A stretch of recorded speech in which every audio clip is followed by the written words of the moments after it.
तो आज की क्लास में हम लोग जो भी कुछ छोटा मोटा कुछ बचा है वो कंप्लीट करने वाले हैं। रेस्पिरेशन लगभग आपको समझ में आ गया होगा। रेस्पिरेशन में हमने देखा कि ग्लूकोज कैसे एनर्जी प्रोड्यूस करता है। एक सिंपल सी बात जो हमने अभी देखी कि एक मॉलिक्यूल अगर ग्लूकोज है, कितना?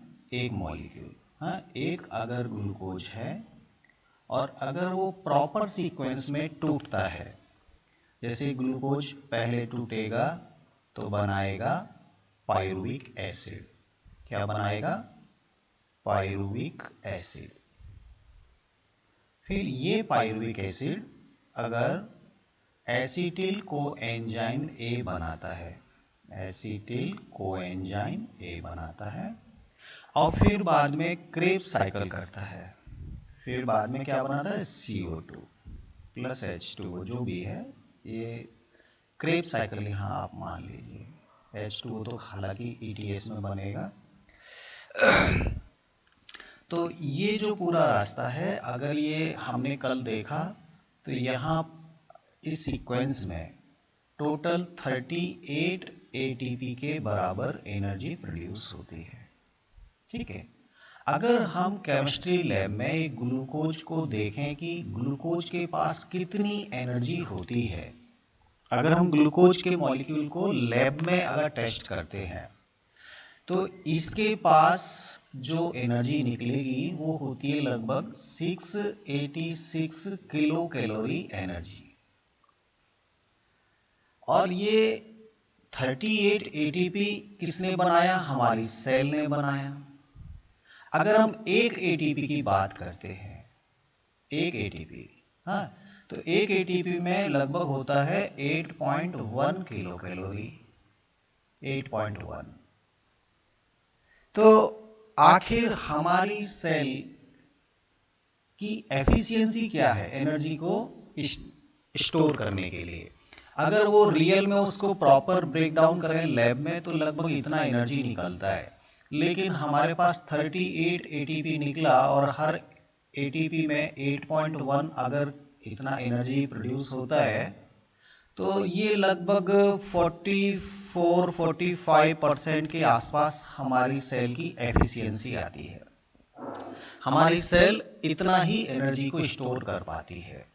तो 100% तो चूंकि ग्लूकोज को जब तोड़ देंगे तब फिर इतना निकलेगा। हमारे पास तो यहाँ H2O भी बना है, CO2 भी बना है। अभी भी ये पूरी तरह से थोड़ी टूटा है, हर बॉन्ड थोड़ी तो हम तोड़ पाए, फिर भी हमारी सेल लगभग इसमें 45% एनर्जी को इस्तेमाल कर लेती है।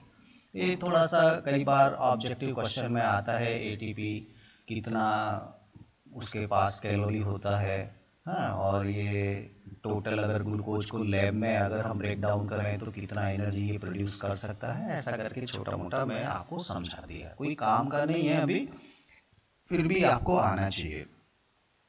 अब हमको देखना है बैलेंस शीट। एक्चुअली ये बैलेंस शीट में बार बार आपको समझा दे रहा हूं, फिर भी ओवरऑल क्या क्या मिलता है जब रेस्पिरेशन होता है ग्लूकोज का। तो बैलेंस शीट में जब आप देखते हैं तो ये बात तो क्लियर है कि कोई भी सेल में केमिकल प्रोसेस एक सीक्वेंस में कभी भी नहीं पाई जाती। वहां बीच में कोई भी दूसरी केमिकल एंटर कर सकते हैं और यहां जो प्रोड्यूस हो रहे केमिकल वो कहीं भी दूसरी केमिकल प्रोसेस में बाहर जा सकते हैं। कभी भी सेल में एक सीक्वेंस में काम नहीं होता। फिर भी अगर ये एक प्रॉपर सीक्वेंस फॉलो हो तो कैसे कैसे एनर्जी बन रहा है वो आप एक बार फिर से समझ लीजिए। ग्लाइकोलाइसिस की बात करते थे, ग्लाइकोलाइसिस। तो ग्लाइकोलाइसिस में हमको 2 ATP तो खर्च हो गया था, ये मैं बार बार रिपीट कर रहा हूं, हाँ, ये माइनस में है, और हमको 4 ATP यहां प्लस हुआ था और यहां पर 2 मॉलिक्यूल NADH2 के बने थे। अब तो आपको बिल्कुल ये रट गया होगा। ठीक है। यहां पर एक फिर लिंक प्रोसेस हुई थी ग्लाइकोलाइसिस के बाद, लिंक प्रोसेस, जिसमें पायरुविक एसिड ने एसिटिल कोएंजाइम ए बनाया था, ठीक है। मैग्नीशियम आयन वहां प्रेजेंस था और डिकार्बोक्सिलेशन हुआ था, तो एसिटिल कोएंजाइम ए बना। चूंकि यहाँ 2 पायरुविक एसिड थे तो 2 NADH2 यहाँ पे भी बन गए थे, ठीक है। अब जब हम क्रेब्स साइकिल की बात करते हैं, क्रेब्स साइकिल की बात करते हैं, तो क्रेब्स साइकिल में 3 NADH2 एक बनाता है, तो 3 × 2 मतलब 6 NADH2 बनते हैं, और 1 × 2 मतलब 2 FADH2 मिलता है, और 1 × 2 GTP बनता है, मतलब 2 GTP बनता है। GTP का मतलब वो ATP ही होता है, ठीक है। तो ये हमारा बैलेंस शीट निकल के आ रहा है। इधर से देखिए क्या बेनिफिट हुआ, 2 ATP तो ये हमको बेनिफिट हो गए, क्योंकि 4 बने 2 खर्च हो गए, तो 2 ये मिल गए। और एक NADH2 ETS में जाने के बाद 3 ATP बनाता है। कई बार ये ग्लाइकोलाइसिस वाला जब माइटोकॉन्ड्रिया में जाता है तो 2 ATP भी बनवाता है, तो कई बुक में 38 ATP की जगह 36 ATP भी लिखा है, वो भी सही है। वो डिपेंड करता है कि माइटोकॉन्ड्रिया की मेम्ब्रेन में जो प्रोटीन है, जो कैरियर प्रोटीन है, वो जो बाहर ग्लाइकोलाइसिस में NADH बना था, NADH2, वो किस कैरियर से अंदर जाएगा उसके ऊपर डिपेंड करता है। अगर कैरियर कोई नॉर्मल है जिसके अंदर जाने से एनर्जी लॉस नहीं होता NADH2 का, तो वो अंदर 3 ATP बनवा देगा। लेकिन अगर एक दूसरे कैरियर से गया, ये रास्ता थोड़ा कठिन है, इसमें से जाएगा तो बहुत एनर्जी इसकी यहाँ लॉस हो जाएगी ट्रांसफर होने में, तो ये केवल 2 ATP ही बनवा पाएगा अंदर। इसलिए यहाँ पे थोड़ा डिफरेंस आ जाता है 2 ATP का। आप इसको कंफ्यूज नहीं होना, 36 भी सही है, 38 भी सही है। हम अगर नॉर्मल आइडियल माने तो 38 ज्यादा सही है, ठीक है। वो यहाँ कैरियर प्रोटीन, ये एक तरह से जब ग्लाइकोलाइसिस का NADH2 अंदर माइटोकॉन्ड्रिया में जाएगा तो उससे फर्क पड़ता है। वो आप इतना ज्यादा डीप में मत जाइए, ठीक है। तो चलिए, हमने तो माना कि NADH2 3 ATP बनाता है, तो 3 दूनी 6, तो 6 और 2 8 ATP का लगभग शुद्ध बेनिफिट होता है ग्लाइकोलाइसिस में। कब? एरोबिक रेस्पिरेशन में। अगर ये माइटोकॉन्ड्रिया में जाएगा, एरोबिक रेस्पिरेशन होगा तब। अगर ये अनएरोबिक रेस्पिरेशन हो रहा है तो केवल 2 ATP ही बन के रह जाएगा और ये बहुत स्लो, धीरे धीरे डिग्रेड होगा, बहुत कम एनर्जी ले पाएगा अनएरोबिक रेस्पिरेशन में, ये काम नहीं आ पाता है इतना ज्यादा। तो हम एरोबिक की बात कर रहे हैं। इधर कितना ATP मिल जाएगा आपको? 1 से 3 मिलता है, तो 3 दूनी 6 ATP आपको यहां मिल जाएगा, ठीक है। इधर की बात करते हैं तो 6 NADH2 6 दिया 18 ATP आपको यहां मिल जाएगा, ये जस्ट बनता जा रहा है। और FADH2 2 ATP के बराबर एनर्जी रिलीज करता है, तो 4 ATP आपको यहां से मिल जाएगा, ठीक है। और ये तो ATP ही है, 2 ATP आपको ये यहां मिल गया। तो अब टोटल गिनो, टोटल मतलब 8 ATP तो ये हो गया, 8 6 ये हो गया, प्लस 18 ये हो गया, ठीक है, प्लस 4 ये हो गया, प्लस 2 ये हो गया। टोटल कितना ATP आया? 6 दूनी 12 13 14, 14 28 29 30, 30 और 4 34, 35 36, 36 38 आना है। कहीं कुछ हम गलत कर रहे हैं? क्या गलत हो गया, क्या भूल गए? 8 ATP का बेनिफिट इधर हो गया, बिल्कुल सही है। और 3 दूनी 6, हाँ ये थोड़ा टोटल दोबारा देखो, 6 और 4 10 ये हो गया, 10 और 8 18, 18 18 36 और 38 ही हो रहा है, बिल्कुल सही है। 38 ATP के बराबर हमको एनर्जी मिलता है। ये हमारी बैलेंस शीट है और आप इसको थोड़ा याद रखिए। कई बुक में 42% एफिशिएंसी बताता है सेल में, कई बार ये 44% एफिशिएंसी बताता है कि इतना एनर्जी हमारी सेल लगभग निकाल पाती है ATP के रूप में। तो ये एक बैलेंस शीट यहाँ पे बार बार लिखा है, लेकिन मैं एक बार फिर से रिपीट करता हूं, ये केवल एक आइडियल कंडीशन है, जबकि सेल में ऐसे कभी भी नहीं होता। कोई भी केमिकल जो यहाँ बीच में बन रहा है वो कभी भी बाहर जा सकता है और बाहर का कोई भी केमिकल किसी भी जगह पर फिर से एंटर कर सकता है, क्योंकि हमारी सेल केवल ग्लूकोज से ही रेस्पिरेशन नहीं करती बल्कि कई बार फैट और लिपिड ये भी रेस्पिरेशन में शामिल हो जाते हैं।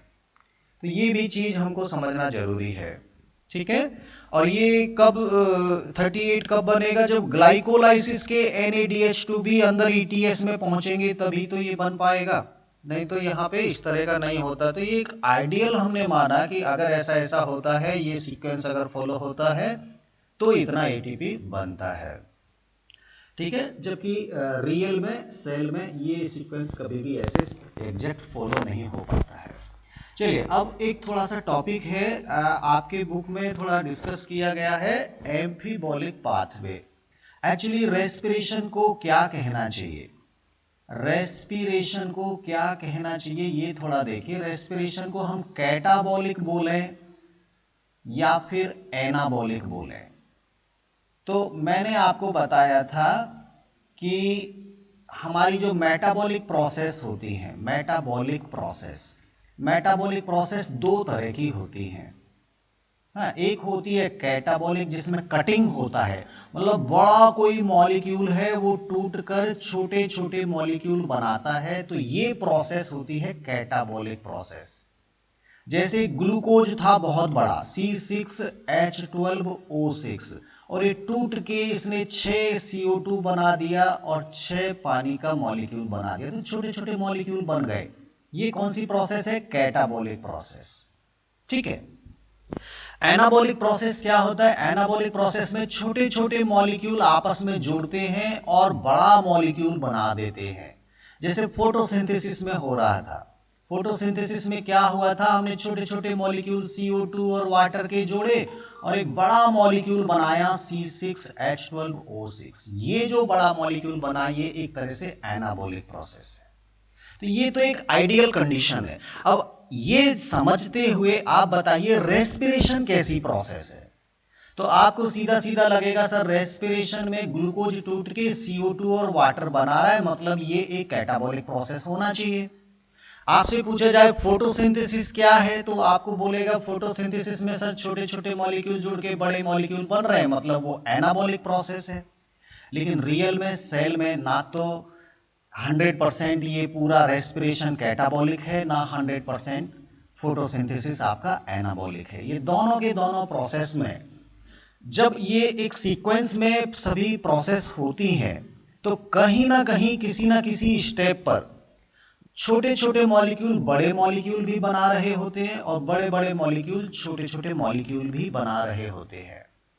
तो यहां पर ना तो हम रेस्पिरेशन को कैटाबॉलिक बोल सकते हैं ना हम एनाबॉलिक बोल सकते हैं, तो इसको एक अलग नाम देना पड़ेगा। रेस्पिरेशन को एक अलग नाम देना पड़ेगा, ना कैटाबॉलिक बोलेंगे ना एनाबॉलिक बोलेंगे। हमने बोला इसमें तो दोनों ही टाइप की प्रोसेस हमको दिखाई देती हैं।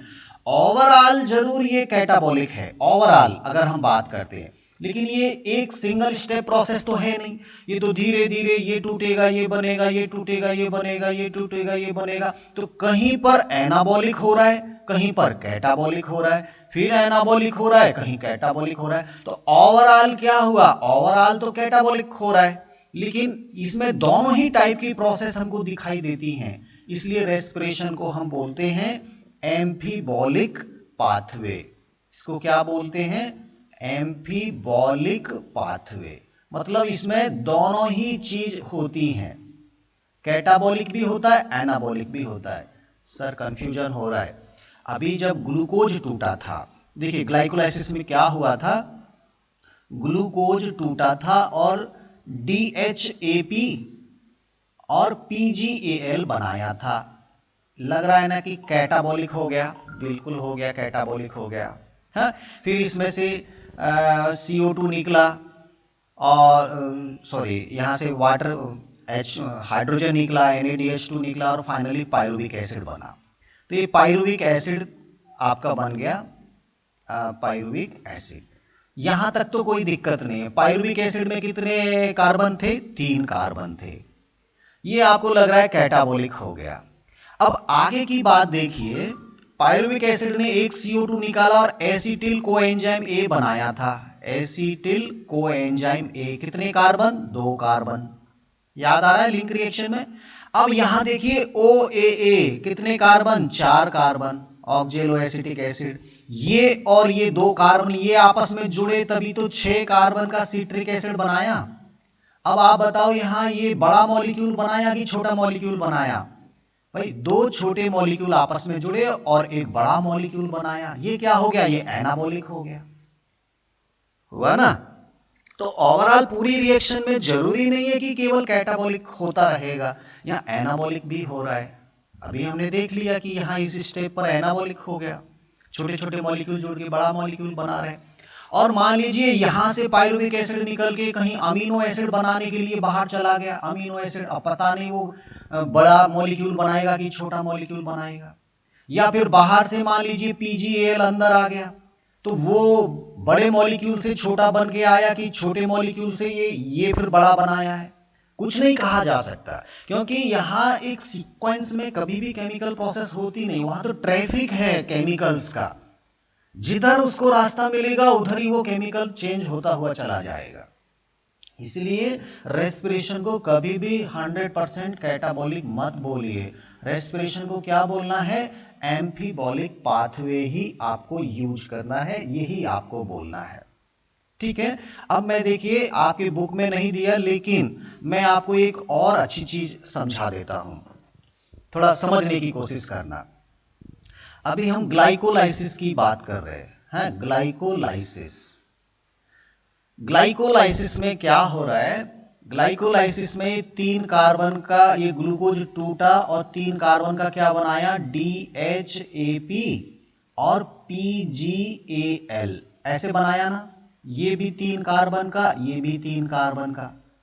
ठीक है। और ये जो ग्लिसरेल्डिहाइड है, इस ग्लिसरेल्डिहाइड ने जब NaDH2 बना दिया, NaDH2 जब इसके हाइड्रोजन चले गए तो ये बना फॉस्फोग्लिसरिक एसिड, PGA बना। ये क्या था? ये एसिड था। ये क्या है? ये एल्डिहाइड है। ये एल्डिहाइड है। एल्डिहाइड का अगर हाइड्रोजन निकला तो क्या बना? Phosphoglyceric acid. याद आ गया आपको? Phosphoglyceric acid. अब आप C3 साइकिल पे जाइए, फोटोसिंथेसिस में। फोटोसिंथेसिस में C3 साइकिल पे जाइए। वहां क्या था? RuBp था। RuBp 5 कार्बन का। उसने बाहर से एक CO2 लिया था और फर्स्ट स्टेबल कंपाउंड 3 कार्बन का मॉलिक्यूल बनाया, PGA, phosphoglyceric acid. C3 cycle में 3 कार्बन का स्टेबल कंपाउंड बनता है ना? RuBp, PGA। याद आ गया? बिल्कुल। अब देखिए वहां जब फोटोसिंथेसिस कर रहे थे हम लोग, तो फॉस्फोग्लिसरिक एसिड बना और फॉस्फोग्लिसरिक एसिड में NaDH2 हमने खर्च किया था। ये लाइट रिएक्शन में बना था NaDH2, और ये यहां की हाइड्रोजन देके NAD निकल गया। तो हाइड्रोजन जब इसमें अंदर आ गई तो ये जो एसिड था, एसिड ने बनाया PgAl प्लस DHAP भी बनता है यहां, DHAP। ये 3 कार्बन का एल्डिहाइड, ये 3 कार्बन का DHAP, यही तो था वहां ट्रायोज फॉस्फेट के नाम से, ट्रायोज फॉस्फेट। ये बने थे, आपको याद करो, ट्रायोज फॉस्फेट। तो आप इधर से उल्टा चलो, ये क्या है? आपका एसिड है 3 कार्बन का। 3 कार्बन के एसिड को अगर आप हाइड्रोजन दे दोगे तो एल्डिहाइड बन जाएगा। अगर एल्डिहाइड का हाइड्रोजन निकाल दोगे तो एसिड बन जाएगा। यहां पे हमने क्या किया था? एसिड को हाइड्रोजन दिया तो एल्डिहाइड बनाया था, और ये 3 कार्बन का एल्डिहाइड था। ये भी 3 कार्बन का एल्डिहाइड ये बनता है। अगली बार जब नेक्स्ट CO2 आएगा तो ये वाला बन जाएगा, अगली बार CO2 आएगा तो ये वाला बन जाएगा। ऐसे ये भी बनता रहता है और ये भी बनता रहता है। और ये दोनों जब आपस में जुड़ जाते हैं, ये दोनों जब आपस में जुड़ जाते हैं तो ये क्या बनाते हैं? ग्लूकोज बनाते हैं। याद आया? ये ग्लूकोज के टूटने से ही तो DHAP और PGAl बने। और यहां पे क्या है, अगर ये दोनों आपस में जुड़ गए, दो, यहां जब 6 राउंड हो जाएंगे तो 3 PgAl बन जाएंगे और 3 DHAP बन जाएंगे, और ये आपस में जुड़ गए तो यहां ग्लूकोज बाई प्रोडक्ट के रूप में निकलता है और इनमें से कुछ DHAP दोबारा से RUBP बनाना शुरू करता है। यही तो था आपका C3 साइकिल। C3 साइकिल में क्या हुआ था, कार्बोक्सिलेशन हुआ था, रिडक्शन हुआ था और रीजेनरेशन हो रहा है, और बीच में हमको ग्लूकोज मिला था। तो ग्लाइकोलाइसिस अगर समझ में आया तो C3 साइकिल इससे ही रिलेटेड है। ये मान लीजिए सीधा चल रहा है तो ये उल्टा चल रहा है वही चीज, बस दिमाग में कंसेप्ट क्लियर होना चाहिए कि बन क्या रहा है।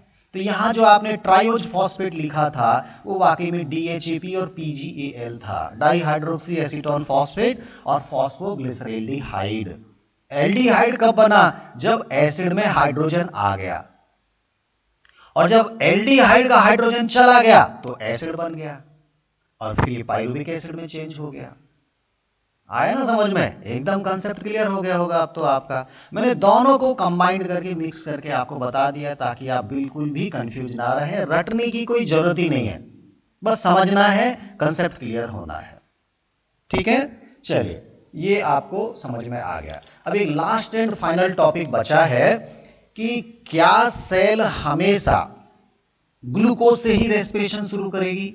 बिल्कुल नहीं, ऐसा कोई जरूरी नहीं है, लेकिन सेल को ग्लूकोज यूज करना ज्यादा आसान है। वो प्रेफर करती है कि जब तक सेल में ग्लूकोज है वो सेल को ही एनर्जी के लिए इस्तेमाल करे। तो जितने भी कार्बोहाइड्रेट हैं, चाहे वो आपका स्टार्च हो, चाहे वो आपका सेलुलोज हो, चाहे वो कुछ भी सुक्रोज हो, कुछ भी हो, सबसे पहले सेल उसको कन्वर्ट करके ग्लूकोज बनाएगी और फिर ग्लूकोज से रेस्पिरेशन करेगी और आपके लिए एटीपी बन जाएगा। तो ये कार्बोहाइड्रेट तो एनी हाउ ग्लूकोज से ही ये पूरा प्रोसेस शुरू हो जाएगा। लेकिन सेल को मान लीजिए कार्बोहाइड्रेट नहीं मिल रहा, ग्लूकोज नहीं मिल रहा, तो वो फैट को भी इस्तेमाल करती है, वो लिपिड को भी इस्तेमाल फैट और लिपिड तो सेम है, प्रोटीन को भी इस्तेमाल करती है। प्रोटीन को तोड़ा जाएगा तो प्रोटीन टूटेगा तो क्या बनेगा, अमीनो एसिड बनते हैं। फैट टूटेगा तो क्या बनता है, या तो फैटी एसिड बनते हैं या फिर ग्लिसरॉल बनता है या दोनों चीज बनती है। तो ये फैटी एसिड भी रेस्पिरेशन में काम आ सकता है, ये ग्लिसरॉल भी रेस्पिरेशन में काम आ सकता है, ये अमीनो एसिड भी रेस्पिरेशन में काम आ सकती हैं। तो ये आखिर किस जगह से इस पूरी प्रोसेस में एंटर करने वाली हैं वो आपको समझना है। होना तो यही है, फूड का ब्रेकडाउन होना है, केमिकल प्रोसेस ऐसे ही चलना है, एटीपी माइटोकॉन्ड्रिया ही बनाएगा। तो आखिर ये कैसे एंटर करेंगी, ये चीज आप थोड़ा सा एक बार समझ लीजिए, ठीक है। चलिए इसके लिए मुझे क्या करना पड़ेगा, एक बार फिर से ग्लूकोज वाली कहानी फिर से शुरू करनी पड़ेगी। मैंने यहां लिखा ग्लूकोज, ये लिखा ग्लूकोज। ग्लूकोज को मैं यहां पे सीधा सिंपल चेंज किया DHAP में और PgAl में। अब ये नाम बार बार अब क्या बताना है, आपको तो सब याद हो गया होगा। ग्लूकोज पहले फ्रक्टोज बनेगा, फ्रक्टोज 1,6 डाइफॉस्फेट बनेगा, वो सब जाने दीजिए। ग्लूकोज सीधा ये 3 कार्बन के 2 बनाया, ठीक है। अब ये जब आगे बात करेंगे तो फिर पाइरुविक एसिड बनेगा, हाँ, पाइरुविक एसिड। पाइरुविक एसिड के बाद क्या बनेगा, acetyl coenzyme A, acetyl coenzyme A, और फिर क्या चलेगा, क्रेब्स साइकिल चलेगा। ये क्या चला, क्रेब्स साइकिल, ठीक है, एसिटिल कोएंजाइम ए के बाद। अब देखिए यहां पर अगर हम प्रोटीन की बात करते हैं, प्रोटीन, तो प्रोटीन टूटती है अमीनो एसिड में, अमीनो एसिड में, और ये अमीनो एसिड ये कन्वर्ट कर दी जाती हैं पाइरुविक एसिड में, और जब ये पाइरुविक एसिड बन जाएंगी तो फिर ये रास्ता फॉलो कर लेगी और आपके लिए एटीपी बनवा देगी। ध्यान देना, अमीनो एसिड कहां से, ये किस में कन्वर्ट हुई थी, पायरुविक एसिड में कन्वर्ट हो गई, इसके पास पावर है पायरुविक एसिड। अगर हम फैट की बात करते हैं तो फैट टूटता है तो फैटी एसिड बनते हैं, फैटी एसिड, और ग्लिसरॉल भी बनता है, ग्लिसरॉल। तो ये जो फैटी एसिड है, फैटी एसिड यहां पर चेंज हो जाएंगे तो वो बाद में एसिटिल कोएंजाइम ए बनाकर एंटर कर सकते हैं। फैटी एसिड से एसिटिल कोएंजाइम ए बन जाता है, कोएंजाइम आके जुड़ेगा, एसिड है पायरुविक एसिड की जगह वो कोई दूसरा एसिड आया है, उसमें कोएंजाइम ए जुड़ गया, फाइनली वो एसिटिल कोएंजाइम ए बना लेता है। तो फैटी एसिड तो एसिटिल कोएंजाइम ए बनाकर एंटर कर जाएंगे और यहां पर NADH2 वगैरह बना लेंगे। ये ग्लिसरॉल की अगर बात करते हैं तो ये ग्लिसरॉल DHAP में कन्वर्ट हो जाता है। ग्लिसरॉल से क्या बना लिया जाता है, डाइहाइड्रोक्सी एसीटोन फॉस्फेट, और फिर ये यहां से अपनी यात्रा शुरू कर देता है और ये भी रेस्पिरेशन में शामिल हो जाता है। तो आपको तो केवल इतना याद रखना है कि प्रोटीन कहां से एंटर करने वाली है, वो पायरुविक एसिड से करेगी। ग्लिसरॉल क्या बना के एंटर करेगा, वो DHAP में कन्वर्ट होके एंटर करेगा। फैटी एसिड क्या करेंगी, एसिटिल कोएंजाइम ए में कन्वर्ट होके इसमें एंटर करेंगी। अब जब ये एंटर करने का रास्ता है तो यहां से ये जाने का भी रास्ता है। अगर सेल को अमीनो एसिड बनाने की जरूरत है तो ये पायरुविक एसिड अमीनो एसिड भी बना सकती है। अगर यहां पर ग्लिसरॉल बनाने की जरूरत है तो ये DHAP को ग्लिसरॉल बनाने के लिए भी भेजा जा सकता है। जरूरी नहीं कि ये आएगा तो पूरा फॉलो करेगा, इसलिए तो मैंने बोला कि ये पूरा एक ट्रैफिक होता है। कभी भी एक सीक्वेंस में केमिकल प्रोसेस नहीं होती, बाहर से कोई भी चीज अंदर आ सकती है, अंदर की चीज बाहर जा सकती है। एसिटिल कोएंजाइम को आवश्यक पड़ा तो फैटी एसिड भी बना सकता है।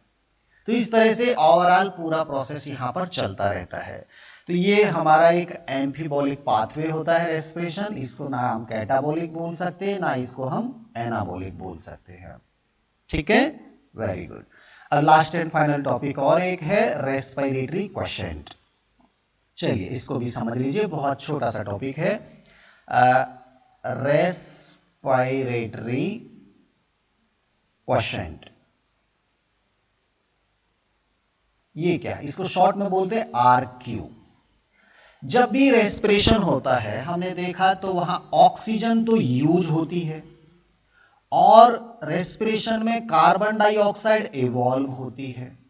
अगर हम इन दोनों का रेशो देखें, एक रेस्पिरेशन के दौरान यूज ऑक्सीजन और इवॉल्व CO2 का अगर रेशो देखा जाए तो वो रेशो कहलाता है रेस्पिरेटरी क्वोशिएंट। मतलब कितना ऑक्सीजन खर्च किया और कितना कार्बन डाइऑक्साइड निकला, इनका क्या बैलेंस हुआ, इनका रेशो क्या आया, ये कहलाता है RQ। तो इसका एक फॉर्मूला याद कर लीजिए, RQ equal to volume of CO2 evolve, volume of CO2 evolve, ये तो इवॉल्व हो रही है, और वॉल्यूम ऑफ ऑक्सीजन यूज्ड या कंज्यूम, ये RQ होता है। कितना CO2 इवॉल्व हुआ डिवाइडेड बाय कितना वॉल्यूम ऑक्सीजन कंज्यूम हुआ ड्यूरिंग द रेस्पिरेशन, ये कहलाता है RQ। आपको 3 डिजिट याद रखना है। जब ग्लूकोज रेस्पिरेशन करता है, जब ग्लूकोज रेस्पिरेशन करता है तो 6 ऑक्सीजन कंज्यूम होती हैं और 6 CO2 इवॉल्व होता है। तो इसका RQ कितना आएगा ग्लूकोज के लिए, ग्लूकोज के लिए आएगा 6 CO2 divided by 6 O2 is equal to 1। RQ की वैल्यू कितनी आएगी, 1। ग्लूकोज जब एज ए रेस्पिरेटरी सबस्ट्रेट होता है तो RQ का वैल्यू 1 आता है, ये आपको याद होना है, याद हो जाएगा, कोई ज्यादा बड़ी चीज नहीं है। आपको 2 डिजिट और याद करना है। देखिए फैट जो होते हैं, जिनमें तेल होता है, उनमें बहुत एनर्जी प्रोड्यूस करने की पावर होती है, इसलिए सर्दियों में हम तेल वाली चीज खाते हैं, जैसे मूंगफली खाते हैं, खूब आराम से तली भुनी चीज आप खा सकते हैं। हमारी बॉडी को ज्यादा एनर्जी चाहिए सर्दी में और बहुत ज्यादा एनर्जी निकलती है फैट से। जब fat as a respiratory substrate होता है फैट, तो फैट में एक्चुअली यहां पर क्या होता है, ऑक्सीजन यहां पर ज्यादा खर्च हो जाएगी, CO2 कम निकलेगा और ऑक्सीजन यहां पर बहुत ज्यादा खर्च होगी, क्योंकि फैट को तोड़ने में बहुत ऑक्सीजन खर्च होगी और बहुत ज्यादा एनर्जी भी निकलती है फैट में, सबसे ज्यादा एनर्जी निकलती है फैट को तोड़ने में। लेकिन ये थोड़ा ठीक नहीं रहता है सेल के लिए, फिर भी बहुत ज्यादा एनर्जी निकलती है। यहां पर जब हम RQ की वैल्यू निकालते हैं तो आपको थोड़ा डिजिट याद रखना है, ये 0.7 के आसपास आती है फैट के लिए। फैट के लिए कितना आएगा? 0.7 आएगा, ठीक है। और जब हम प्रोटीन की बात करते हैं, प्रोटीन की अमीनो एसिड की बात करते हैं, तो ये भी यहां पर भी देखा जाएगा तो CO2 कंपैरेटिवली थोड़ा कम निकलेगा, ऑक्सीजन कंपैरेटिवली थोड़ा ज्यादा खर्च होगा, लेकिन फिर भी यहां RQ का वैल्यू जो होता है वो लगभग 0.9 के आसपास आता है, 0.9। और ग्लूकोज के लिए कितना आया था ये आपको याद हो गया होगा, ग्लूकोज के लिए आया था 1। इसका मतलब हम एक, ये क्या है, कुछ स्पेसिफिक एग्जाम्पल है, जरूरी नहीं कि हर फैट के लिए 0.7 आए, जरूरी नहीं कि हर प्रोटीन के लिए 0.9 आए, ऐसा कोई फिक्स नहीं है। एक पर्टिकुलर एग्जाम्पल लेंगे तो हम बता रहे हैं कि लगभग 0.9 के आसपास ही आता है, ये लगभग 0.7 के आसपास आता है। आपने एक फैटी एसिड चेंज कर दिया तो कुछ और आ जाएगा, दूसरा फैटी एसिड यूज कर लिया तो कुछ और आ जाएगा, लेकिन इनकी वैल्यू लेस देन 1 ही आएगी, लेस देन 1 आएगी प्रोटीन के लिए और फैट के लिए। ये तो हो गई हमारी जनरल बात। अब क्या सर कभी ऐसा नहीं होता कि RQ का वैल्यू 1 से भी ज्यादा आए? बिल्कुल ऐसा भी देखा गया। जब मैच्योर्ड सीड होते हैं, जो पक गए हैं, जो डॉर्मेंसी में हैं, हाँ डॉर्मेंसी में जो होते हैं, तो वो क्या है, उनमें रेस्पिरेशन, एक्चुअली वहां CO2 इवॉल्व ज्यादा होता है, ऑक्सीजन कंज्यूम कम होता है। मैच्योर्ड सीड में जब फैट यूज होता है तो वहां RQ का वैल्यू मोर देन 1 आता है, थोड़ा ऐसा याद रखना। और एक और बहुत इंपॉर्टेंट बताऊं, अनएरोबिक रेस्पिरेशन में क्या निकलेगा बताओ? अनएरोबिक रेस्पिरेशन अगर हो रहा है, इसका मतलब वहां ऑक्सीजन तो बिल्कुल यूज ही नहीं हो रही है। अनएरोबिक रेस्पिरेशन में क्या होता है, ऑक्सीजन तो बिल्कुल यूज नहीं हो रही है और CO2 तो निकल ही रही है और ऑक्सीजन बिल्कुल जीरो है, तो यहां पर RQ का वैल्यू इनफाइनिट आ जाएगा। अनएरोबिक रेस्पिरेशन में RQ का वैल्यू इनफाइनिट भी आ सकता है, ये थोड़ा दिमाग में डाल लीजिए। आपकी बुक में तो ये 3 बस डिजिट दिया है, इनको थोड़ा सा याद कर लेना। ग्लूकोज के लिए 1, फैट के लिए 0.7 और प्रोटीन के लिए 0.9, बस इतना याद रखिए, लेस देन 1 ही आता है। ये तो कुछ एक्सेप्शनल कुछ एग्जाम्पल में आपको ट्राई कर रहा था, आपको अगर याद रह जाए तो ठीक है। इसका वैल्यू 1 से ज्यादा भी आ सकता है और इनफाइनिट तक भी हो सकता है, ऐसा देखने को मिला है। वो कुछ स्पेसिफिक एग्जाम्पल रहेंगे। तो आई होप आपको प्लांट फिजियोलॉजी में अब ये जो मेन चैप्टर थे आपके, फोटोसिंथेसिस और हमारा रेस्पिरेशन, ये दोनों चैप्टर आसानी से समझ में आए होंगे। हालांकि थोड़े कॉम्प्लेक्स थे, लेकिन आपने पूरा पेशेंस के साथ अगर सुना है, समझा है, तो मुझे नहीं लगता कि कोई दिक्कत आएगा। फोटोसिंथेसिस में क्या हुआ था, पहले लाइट रिएक्शन हुई और लाइट रिएक्शन के बाद डार्क रिएक्शन हुई। लाइट रिएक्शन में PS फर्स्ट ने भी काम किया, PS सेकंड ने भी काम किया और हमको NADH2 बना और हमको ATP बना, ये इसके प्रोडक्ट थे। इन प्रोडक्ट को यूज करके डार्क रिएक्शन एक तो हमने C3 साइकिल में देखा, एक हमने C4 साइकिल में देखा, और वहां पर इनका इस्तेमाल करके दोनों ने क्या बनाया था, हमको ग्लूकोज बना दिया था। ग्लूकोज बना दिया था। तो C3 साइकिल भी हमने देखा था, C4 साइकिल भी देखा था। ये ओवरऑल आपका फोटोसिंथेसिस था। रेस्पिरेशन में हमने क्या देखा, हमने ग्लूकोज से शुरू किया, पहले ग्लाइकोलाइसिस कर दिया, फिर लिंक रिएक्शन आ गई और फिर हमने क्रेब्स साइकिल कर दिया। अब यहां पर कुछ तो ATP बन गई, लेकिन अभी भी यहां प्रोडक्ट के रूप में NADH2 और FADH2 भी बने। तो इनको फिर बाद में इनको भी ATP में तोड़ना था, तो ये तोड़ने का काम किया ETS में, ETS इलेक्ट्रॉन ट्रांसपोर्ट सिस्टम किया। तो ओवरऑल ग्लूकोज से पहले लिंक रिएक्शन करो, पहले तो पायरुविक एसिड बना लो, पायरुविक एसिड से लिंक रिएक्शन से क्रेब्स साइकिल, और क्रेब्स साइकिल में जो ये प्रोडक्ट बने इनका फिर कर दो ETS, ये भी ATP बन जाएंगे। ओवरऑल हमको क्या बनाना था? ATP हमको बनाना था रेस्पिरेशन में। तो अगर इनको आप समझे तो मुझे नहीं लगता कि अब कोई आपको डाउट रहेगा। आप कोई भी किताब पढ़िएगा, कोई भी अच्छे से नोट्स बनाइएगा, और आपका प्लांट फिजियोलॉजी में ये 2 मेन चैप्टर आज आपके फिनिश हो गए। ठीक है, तो आज के लिए बस